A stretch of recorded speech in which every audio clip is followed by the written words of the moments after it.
श्री स्वामी समर्थ.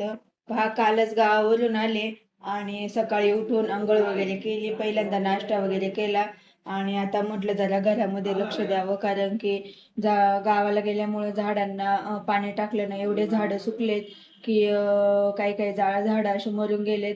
तर म्हटलं पटकन झाडांना वगैरे पाणी टाकावं. काल काही जमलं नाही म्हणजे कंटाळा आला गावावरून आल्यावरती.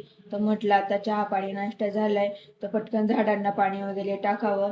आणि घरामध्ये तर एवढा पसारा पडलाय की तुम्हीच पहा किती पसारा पडलाय. आज पूर्ण दिवसभर मला आज काम जाणार आहे. तुळस वगैरे पूर्ण जळून गेली, पाणी नाही टाकलं त्याच्यामुळं.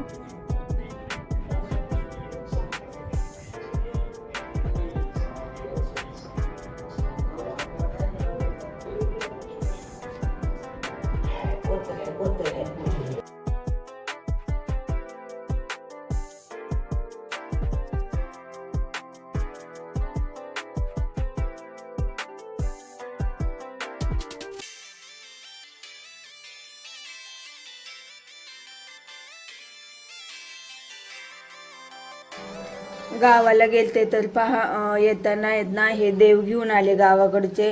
कारण की म्हटलं आता मुलांना सुट्ट्या आहेत तर जेजुरीला वगैरे एकदा जाऊन यावं. खूप दिवस झाले जेजुरीला काही गेले नाही.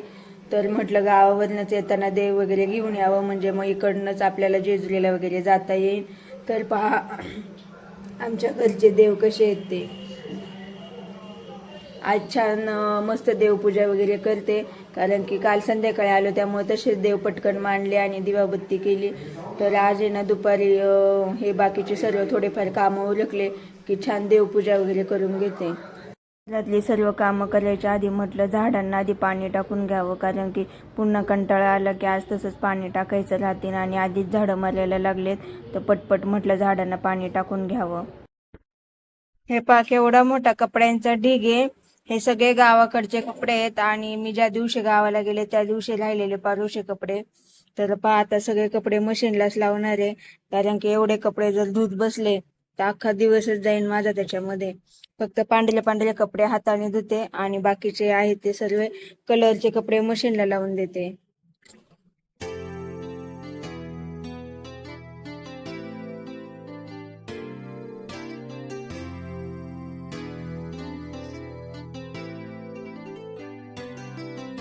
मशीन दोनदा लावा लागणार आहे पहा.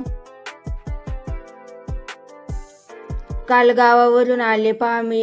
गावावरून काय काय सामान आणले ते आळूची पानं आणलेली आहेत, पुन्हा वांगे, कैरी आणि आईच्या घरी कवठेचं झाड आहे तर कवठ पण आणलेत. आईच्या शेतामध्ये कोबी होता, कोबी आणलेत. पुन्हा शेवग्याच्या शेंगा, थोडासा मसाला दिलेला आहे आईने.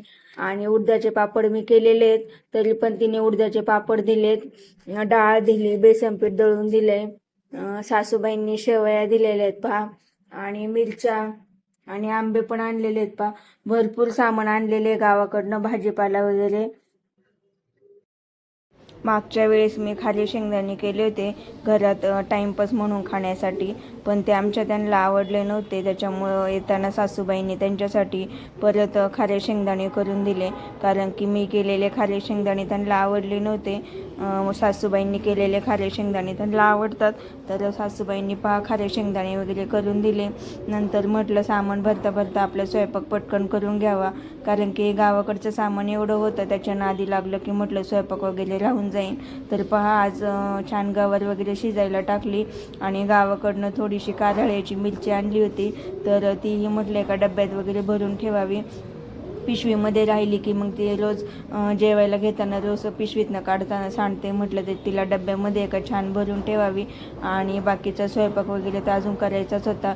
गवार वगैरे शिजून झाली आणि त्याचकडेच म्हटलं थोडंसं कारलं होतं, तर कारलं छान मसाला वगैरे चिंच वगैरे टाकून म्हटलं कारलं शिजायला टाकावं. तर पहा मी कारलं भरलं कारलंही बनवते आणि सुक्कं कारलंसुद्धा बनवते. सुक्कं कारलं केलं तर आमच्या दीदीला एवढं आवडतं की ती छान भाकरीसोबत आणि चपातीसोबत खाते.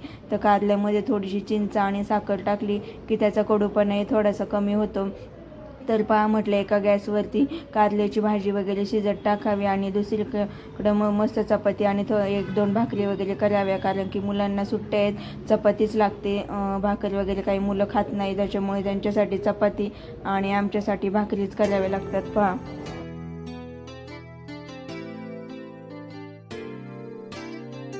छान गवारीची भाजी आणि कारलंही शिजून झालं पहा. आणि पटकन चपाती आणि एक भाकर केली पहा. नंतर म्हटलं जेवायच्या आधी पटकन किचन ओटा वगैरे आवरून घ्यावा मुलांना आणि त्यांना जेवायला दिलं. पण म्हटलं मी जेवण केलं की मग जेवण झालं की मग कामं करायचा कंटाळा येतो. म्हटलं आधी किचन ओटा वगैरे साफ करून घ्यावा. नंतर भांडे वगैरे झाले की मग बाकीचे कामं लवकर करता येतील. आणि मग जेवायला तर आज उशीरच होणार आहे पहा. आणि आराम तर काही आज होणारच नाही आहे.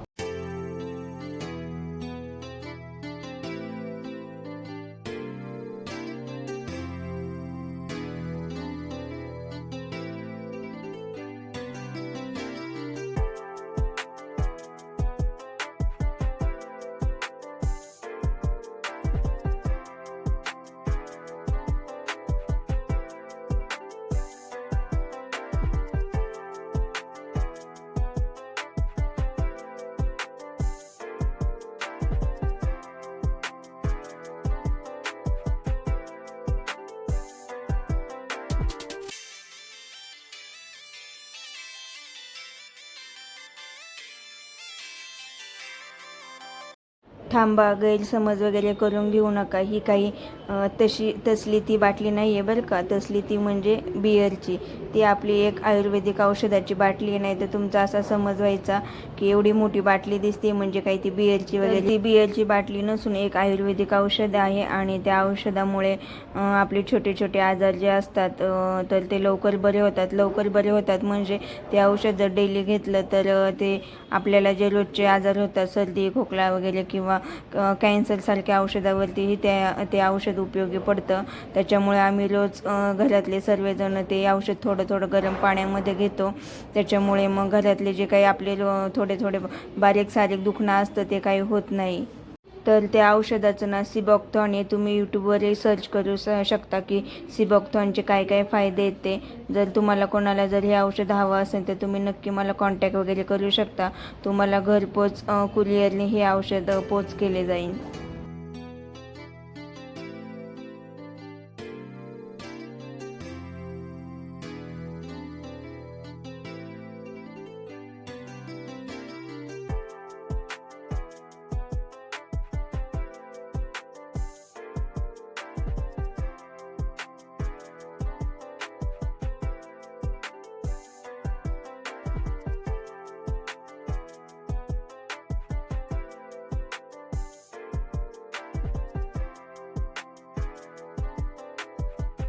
किचन ओट्यावरती सर्व स्वयंपाक केलेली खरकटे भांडे वगैरे बेसिनला ठेवून घेतले आणि किचन ओटा म्हटलं मोकळा करावा. कारण की किचन ओटा मोकळा केला तर पाणी ओतलं की मग छान धुता वगैरे येतो. नाही तर भांडे मध्ये मध्ये आले की मग किचन ओटा धुवायलाही व्यवस्थित येत नाही. म्हणून म्हटलं खरकटे भांडे पहिल्यांदा सर्व बेसिनला वगैरे ठेवून दिले. आणि रात्री भांडेही जाळीतले तसेच होते घासलेले तेही पटकन लावून दिले. तर पहा किचन ओट्यावरती छान पाणी वगैरे मारलं आणि छान घासणीने घासून घेतलं. आणि किचन ओट्यावरचं पाणी लगेच वायफरने काढून घेते. नाहीतर साबणाने किचन ओटा धुतला की त्याचे पांढरे पांढरे कण तसेच किचन ओट्यावरती राहतात. त्याच्यामुळे किचन ओटा धुतला की पाणी मारून लगेच सर्व पाणी मी वायफरने काढून टाकते. म्हणजे किचन ओट्यावरती बारीक बारीक पांढरे साबणाचे कण वगैरे दिसत नाही आणि किचन ओटा दिसायलाही स्वच्छ दिसतं.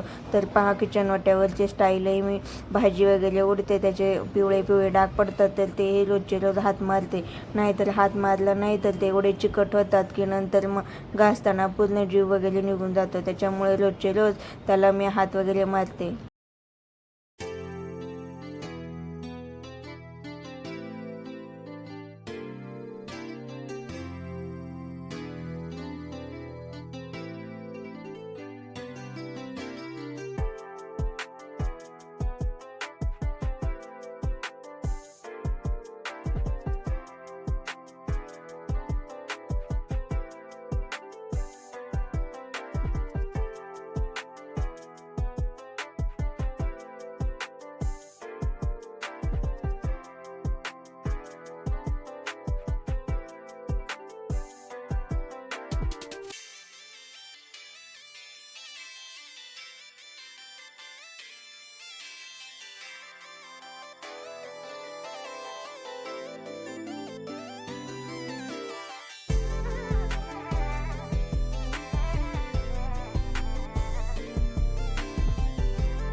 तर आज दिवसभर काम करून करून एवढा वैताग आला होता की तरी काम संपत नव्हतं, कारण की गावावरून आलं की खूपच काम पडते त्याच्यामुळे एवढा कंटाळा येतो की असं वाटतं कधी कधी गावालाही जाऊ नये. तर दुपारचे सर्व कामे वगैरे आवरले आणि थोड्या वेळेच अर्धा तास जरा पडले, पण झोप वगैरे काही आली नाही. तर संध्याकाळी उठले वगैरे, चहा पाणी वगैरे केला आणि नंतर म्हटलं संध्याकाळच्या स्वयंपाकाच्या तयारीला लागायला. संध्याकाळच्या स्वयंपाकासाठी 2 भाकरी वगैरे केल्या आणि म्हटलं थोड्या अंड्याची चटणी वगैरे करावी. तर आमच्या शेजारच्या घरूनही आज आम्हाला बिर्याणी राईस आला होता, त्याच्यामुळे म्हटलं 2च भाकरी कराव्यात. पोरं राईस वगैरे खातील आणि जास्त भाकरी केल्या तर त्या तशाच राहतील. तर 2 छान गरम गरम भाकरी केल्या आणि भुर्जी म्हटलं आज कांदा वगैरे टाकायलाच नको, फक्त अंडे लसूण वगैरे टाकला थोडासा आणि म्हटलं वरतून कोथिंबीर वगैरे टाकावी आणि तसंच आपली हलवून घ्यावी, म्हणजे आपली साधी सिंपल भुर्जी वगैरे तयार होईल. तर आज दिवसभर एवढं काम केलं होतं की आज भुर्जीमध्ये कांदाही टाकायचा कंटाळा आला होता आणि वेगळी भाजी करायचा कंटाळा आला होता, म्हणून म्हटलं आपल्या साध्या सिंपल पद्धतीनेच भुर्जी करावी. तर छान कांदा नाही टाकला तरी भुर्जी एवढी छान झाली की खायलाही एवढी टेस्टी लागत होती आणि कोथिंबीर तर माझ्या प्रत्येक भाजीला असतेच, कोथिंबीर टाकली नाही तर भाजी मला वेगळीच कशी तरी सुनी सुनी वाटते, त्यामुळे कोथिंबीर माझ्या प्रत्येक भाजीला असतेच. तर हा होता माझा आजचा डेली व्लॉग. जर तुम्हाला माझा आजचा डेली व्लॉग आवडला तर चॅनलला नक्की सबस्क्राईब करा आणि व्हिडिओला नक्की लाईक आणि कमेंट करायला विसरू नका. पुन्हा भेटूया उद्याच्या नवीन व्लॉगमध्ये. तोपर्यंत नमस्ते.